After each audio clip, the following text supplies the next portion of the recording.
Yasoda Nandana Brother Narayana Yasoda Yamuna Tira Yamuna Tira Jaya Radha Madhava Kunja Vihari Jaya Radha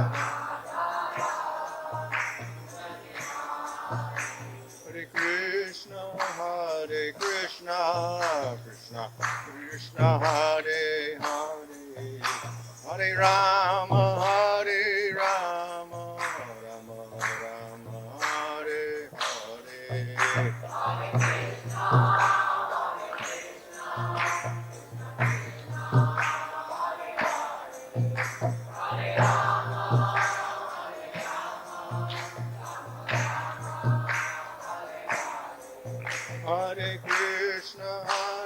Krishna Krishna Krishna Hare Hare Hare Rama Hare Rama Rama Rama Hare Hare Hare Krishna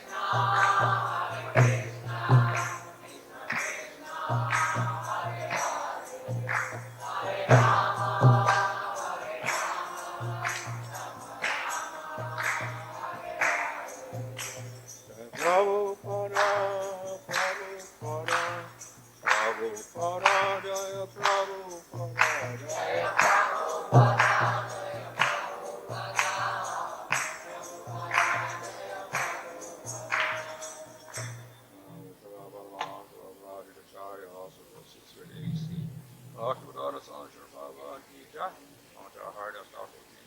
Prem Sakaho, Sri Krishna Chaitanya, Prabhu Nityananda, Sri Advaita Gadadhar, Sri Gaur Bhakti Jai, Sri Sri Radha Krishna, Gopa Gopika Shama Kunda Radha Kunda, Giti Govardhan Ki Jai, Sri Vrindavan Dham Ki Jai, Navadvip Dham Ki Jai, Gang Jamuna Tulasi Bhakti Devi Ki Jai, Ananda Koti Vaishnava Vrinda Ki Jai, Samavetka Bhakta Vrinda Ki Jai, Gop Premanand Ki all glories to assembled devotees, all glories to assembled devotees, all glories to assembled devotees.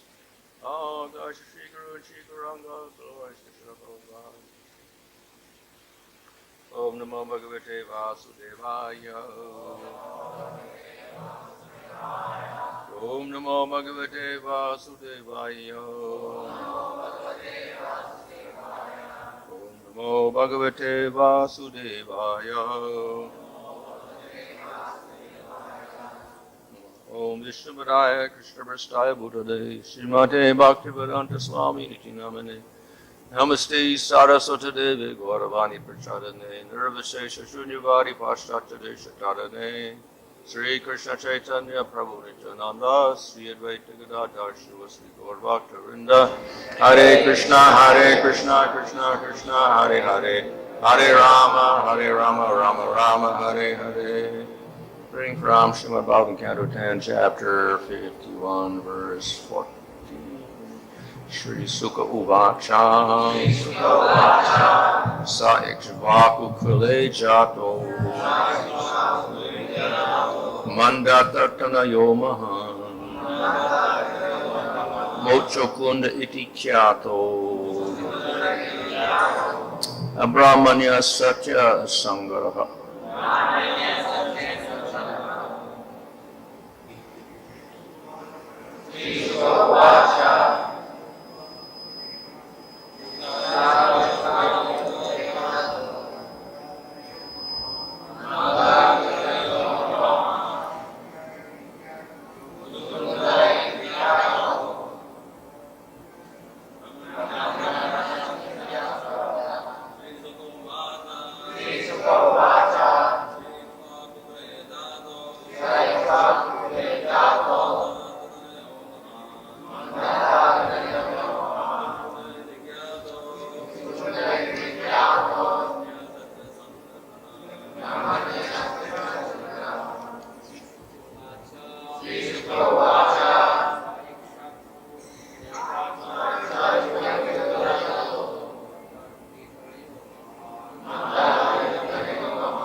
Sri Sukha Uvacha.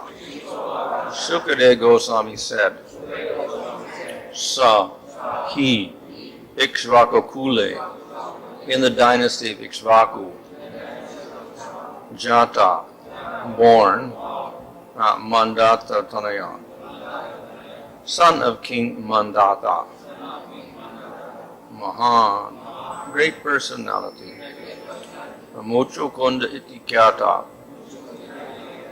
known as Muchukunda, Brahmanya, devoted to the Brahmanas, Satya, true to his vow, Sangara, in battle.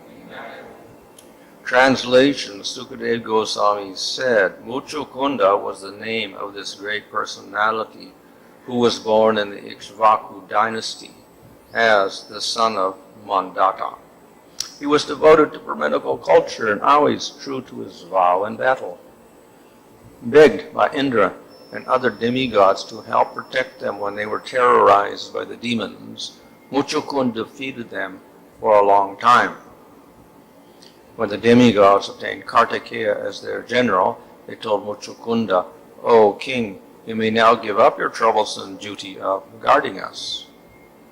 Abandoning an unopposed kingdom in the world of men, O valiant one, you neglected all your personal desires while engaged in protecting us.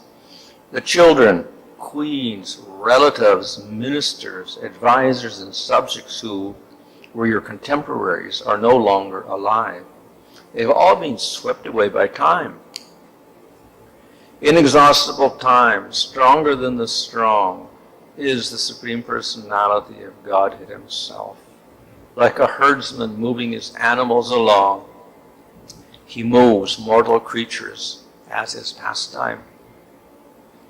Purport: the universe is created to gradually rectify the contaminated souls trying to exploit material nature. The Lord moves the conditioned souls along according to their karma through the various stages of spiritual rectification. Thus the Lord is like a herdsman.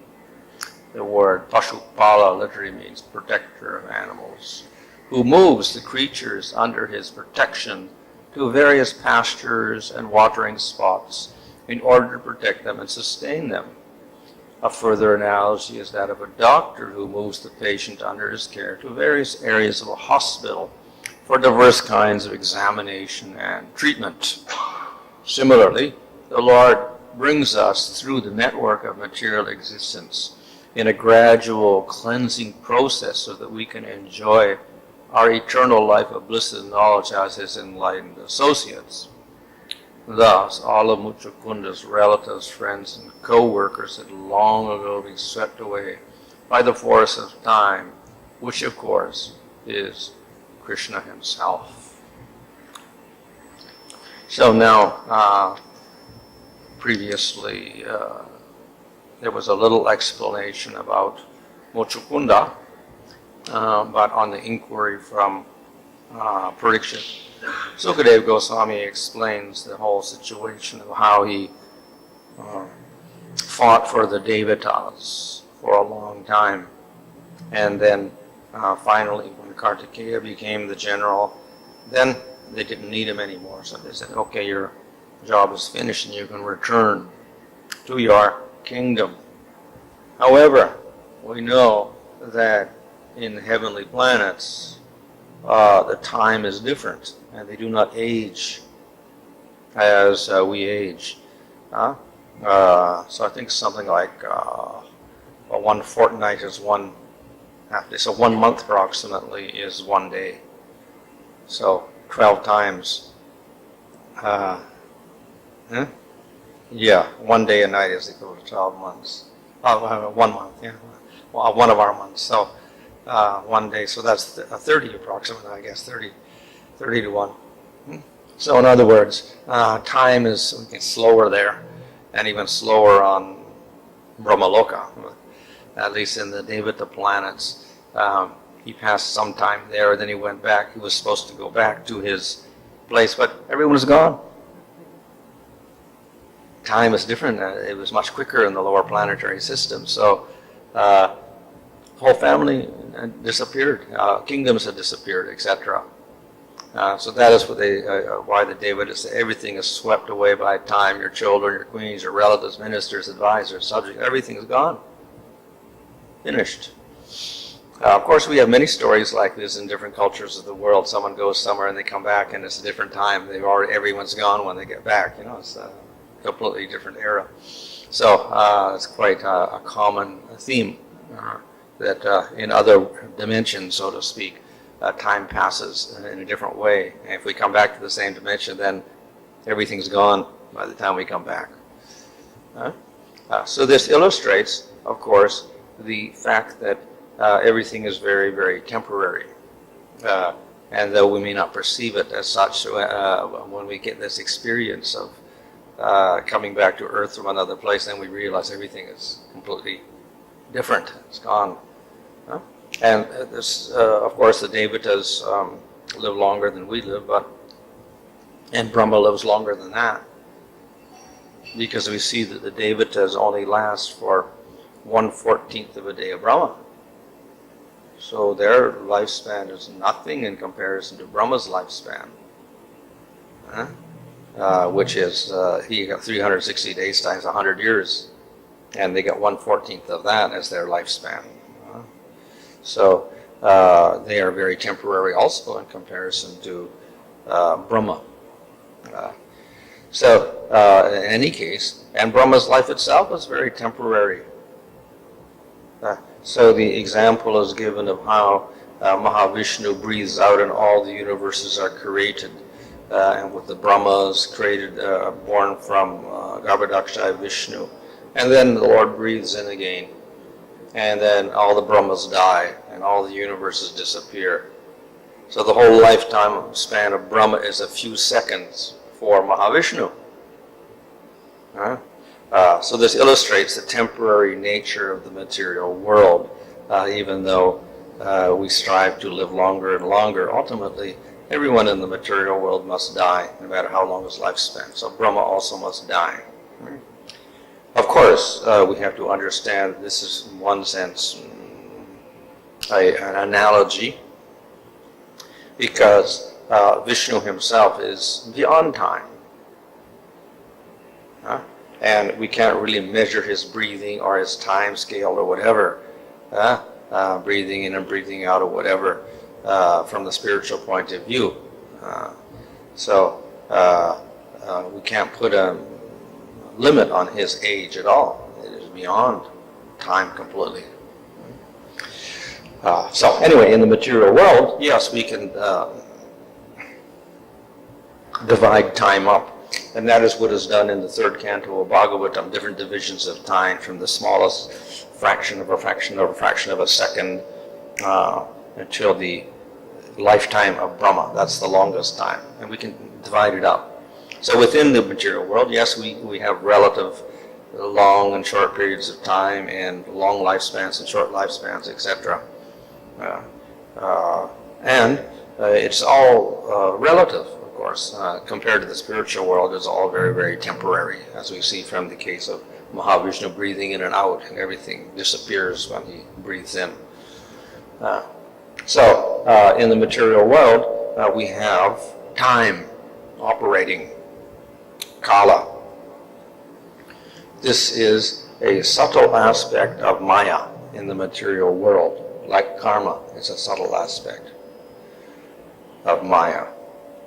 We have gross aspects of Maya, that is pradhan, made out of the material elements: earth, water, fire, ether, air, mind, intelligence, false ego, mahatattva, etc.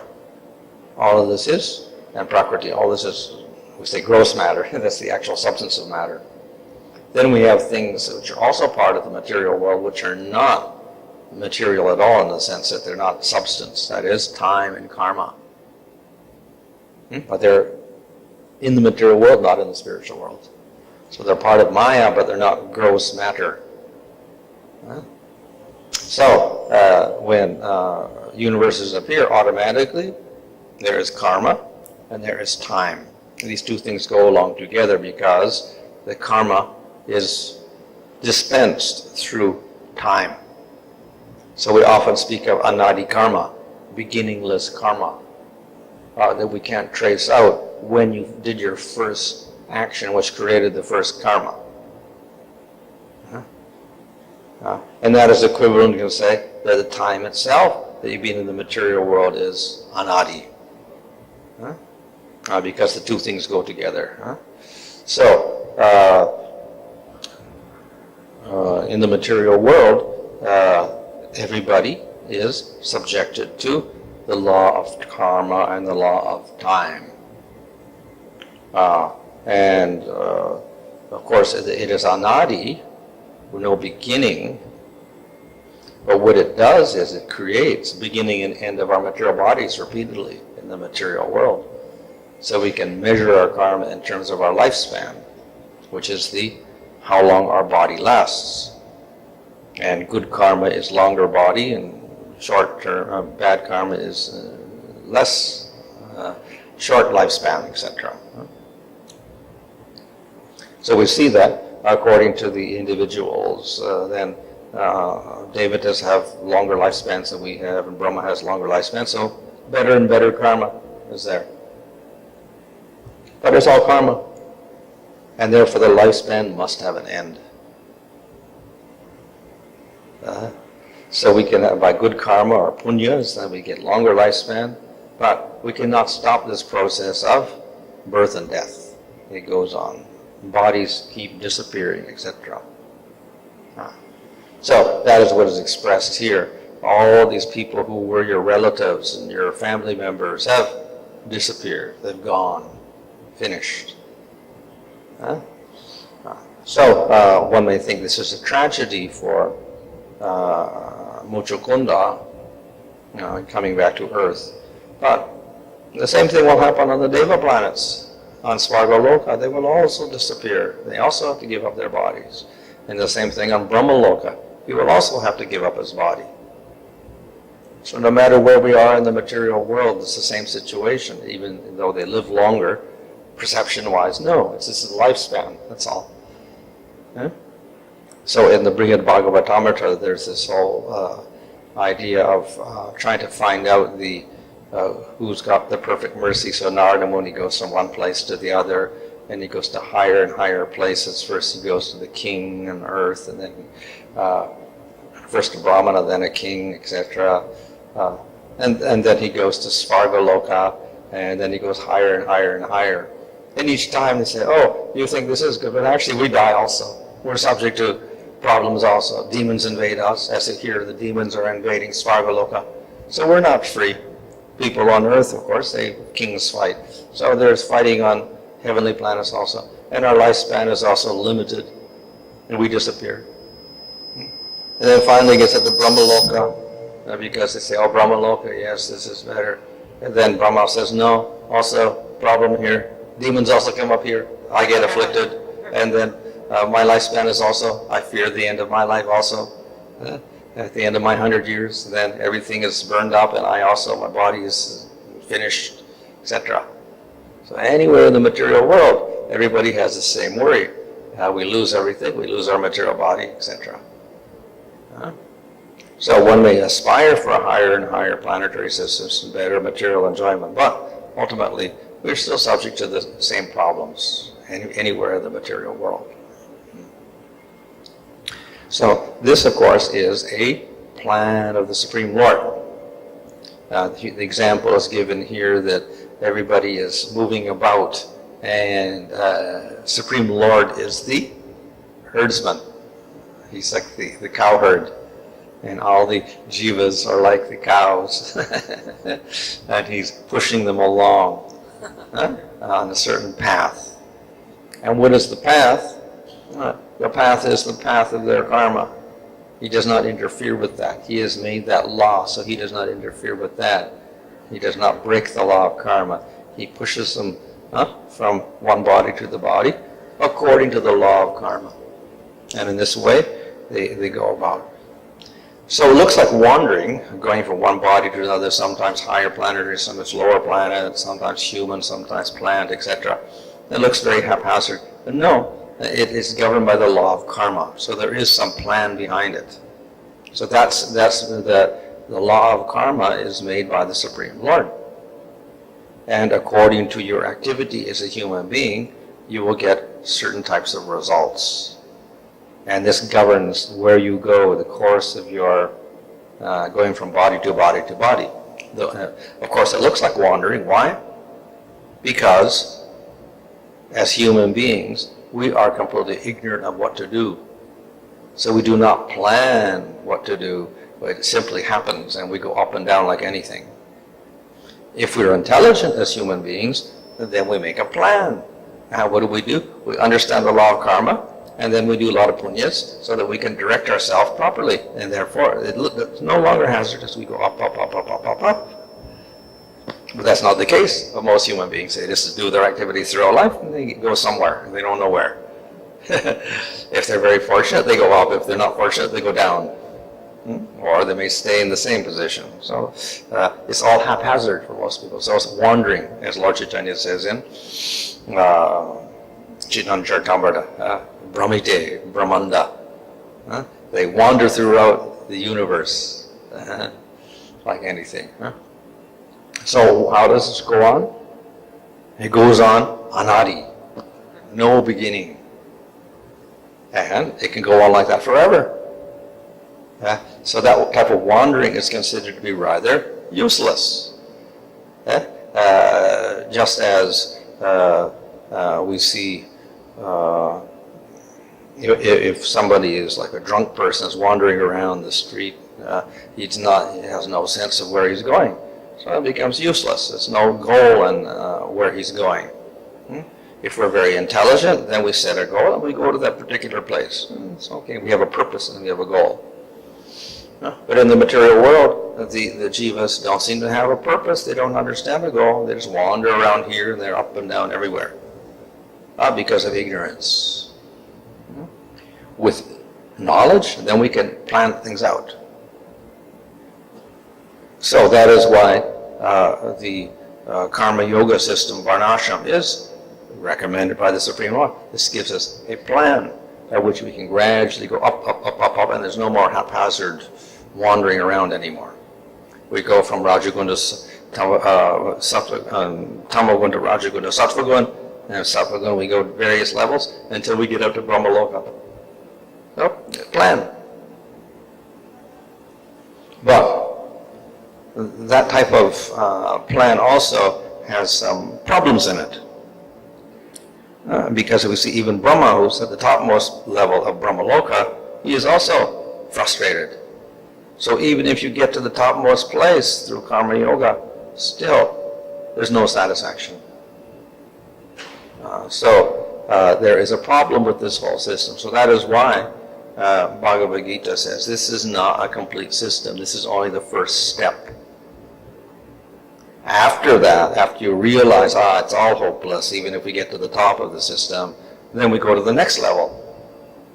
And that is get liberation from the material world. We do Jnana Yoga or Astanga Yoga and get liberation. Let us stop the endless cycle of birth and death, or beginningless cycle of birth and death. So though it has no beginning, the karma can have an end. Where do we learn this?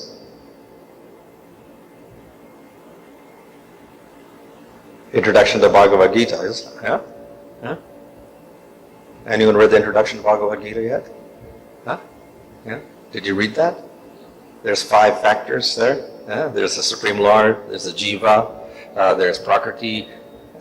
These are and Kala. They're all eternal, no beginning, no end. And Jiva, eternal, no beginning, no end. Time, no beginning, no end. Prakriti, no beginning, no end. Lord, no beginning, no end. But karma, no beginning, can have an end. So karma is a little bit different from everything else. It can have an end. It doesn't mean it does have an end. It can have an end. So, though it has no beginning, it can have an end. So, this is a very mysterious force. We logically will say if no beginning can have no end, then it should have no end. Yeah, that's the logic. It has no beginning, and it's meaning here, then it should have no end. That's the logical. With our mind, we may say that, but no beginning, but can have an end. Huh? So this is the peculiar nature of karma. No beginning, but can have an end. So how do we end it? So not karma yoga, but jnana yoga, astanga yoga, or bhakti yoga. These are the ones that can end the cycle of karma. And then you get liberation from the material world. No more birth and death. Therefore, though Krishna teaches karma yoga in Bhagavad Gita, and he encourages Arjuna at one stage in chapter 3 to do that, then he indicates jnana yoga and astanga yoga as processes for getting peace from the material world. And of course, even in chapter 2, he begins with jnana yoga by telling Arjuna, you're not the body, you're Atma, the Atma is eternal, and you should not be affected by anything in the material world. So this is part of jnana. Get out of the material world completely. So when we strive seriously to do that, then it is called jnana yoga or astanga yoga. Let us destroy all the karma, and consequently let's destroy the subtle body which holds all the karma. That is difficult. Why? Because our karma is anadi. And we have so many karmas that are still sitting there waiting to be experienced next life. So difficult to destroy all those karmas because there's so many of them. So that is why the process of jnana and yoga are quite difficult, because you destroy all those karmas. So that is one thing. Processes are difficult. Result, destruction of karma. Yeah, so good. No more birth and death. But there's a problem there. And that is that the jiva in that state does not fulfill his capacity.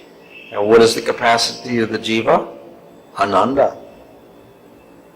He should experience eternal bliss. But he does not do that. He experiences eternal peace, which we can say is bliss in a negative way, no more suffering. But it is not real ananda. Just as the Lord is, his main quality is ananda. In the spiritual world, he's full of bliss all the time. The jiva also can experience such ananda, but he doesn't do so if he's in a state of liberation in Brahman. So therefore, that process of liberation is also not complete. It is one step. Get rid of your material karmas and understand your Atma. Okay, one step. But then, next step is to do bhakti, accept the Lord, and develop rasa and bliss with the Supreme Lord. That's the final stage. When we do that, then we don't have to go through the other stages, karma, jnana, and yoga. We can simply practice bhakti, and we can get the same result. One can go gradually, do karma yoga, then do jnana yoga, then do astanga yoga, then do bhakti yoga.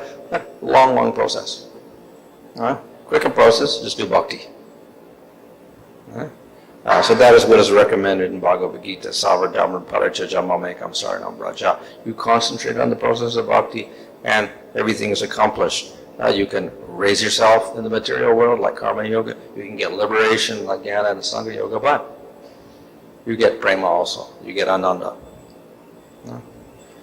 So that is the ultimate process, but also we can do that from the very beginning of our spiritual life. We don't have to go through the other processes at all. So this solves this whole problem of time in the material world and lifespan, etc. Why? Because when you go beyond time, of course, jnana and yoga can also do that. No more karma, no more bodies, etc. But through the process of bhakti, then we can get spiritual body and enter into spiritual time and do spiritual activities.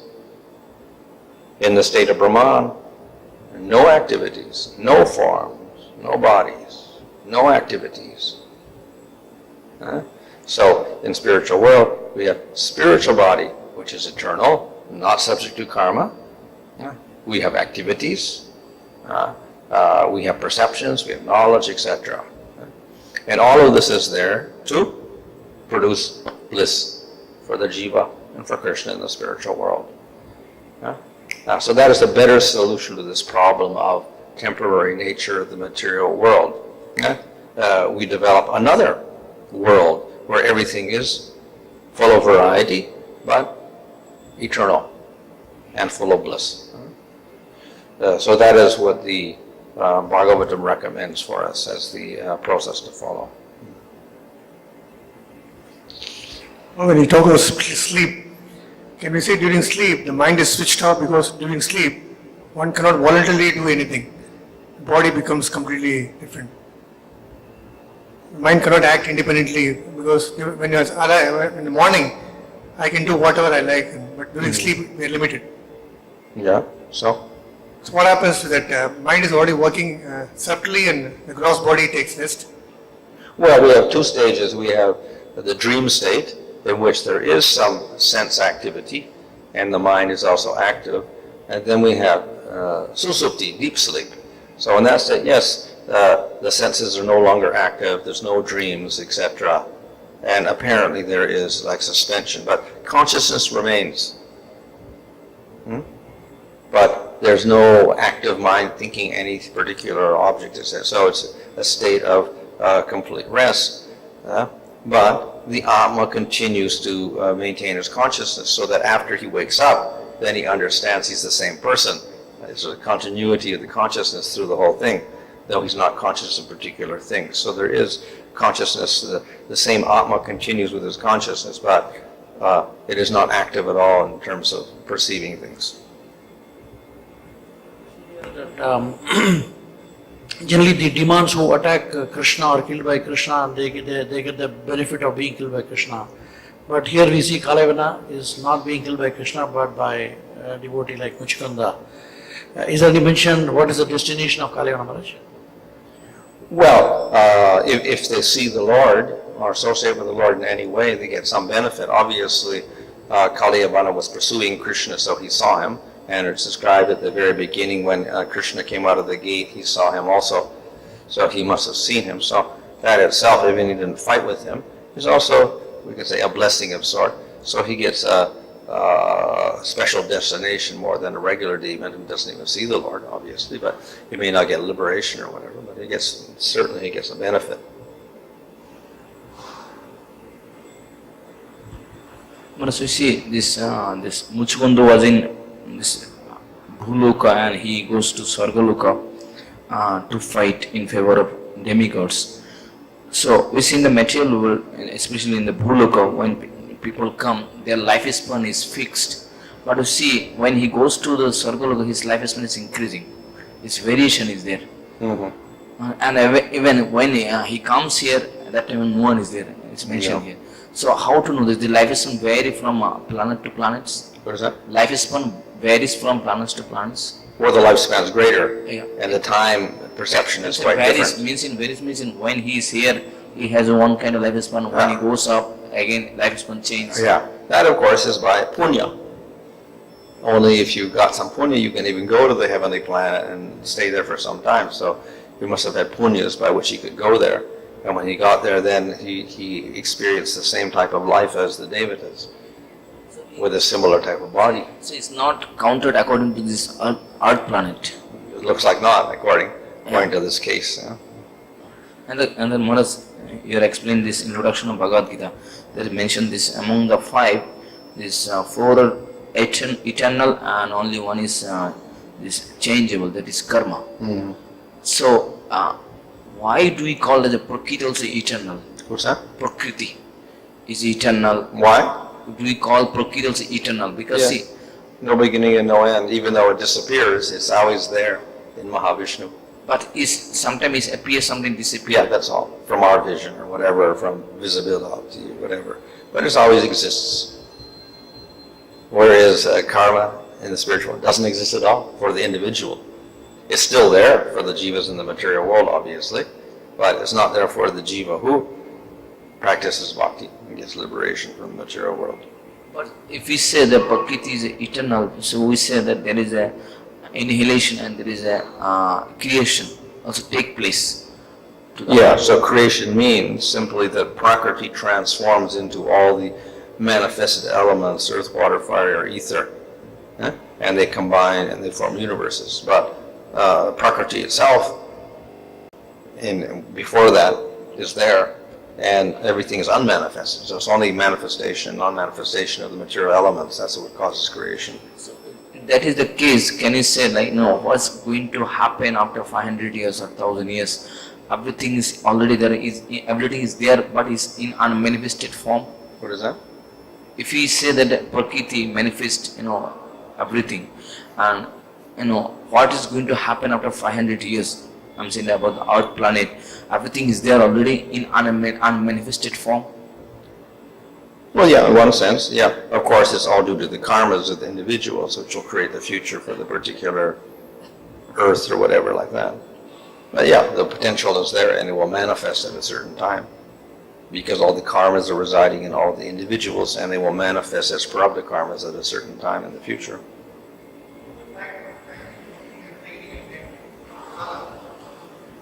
No beginning, no end. We always say New Year and ending of year, morning and evening. Everything Yeah, has these are to just come in. measures within the big time, that's all. Beginning of a new year, so that's a division of time, that's all.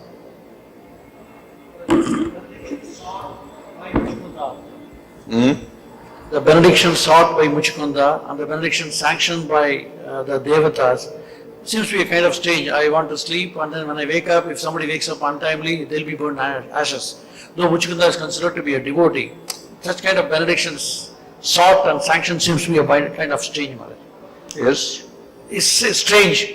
I'm seeking a benediction that I want to sleep. If somebody is going to unnecessarily wake me up, they'll be burned to ashes. We see Muchukunda's prayers later, he seems to be an amazing devotee. But such benediction seems to be a kind of strange between the Devatas and Muchukunda. Well, we can say this is obviously the will of the Lord is involved in all of this pastimes, that's all. Explaining why he got his, he asked his benediction. He said it because He's again the singer will come and ask him. Yes, of course, yeah, you didn't want to be disturbed. You wanted to have a long sleep, that's all.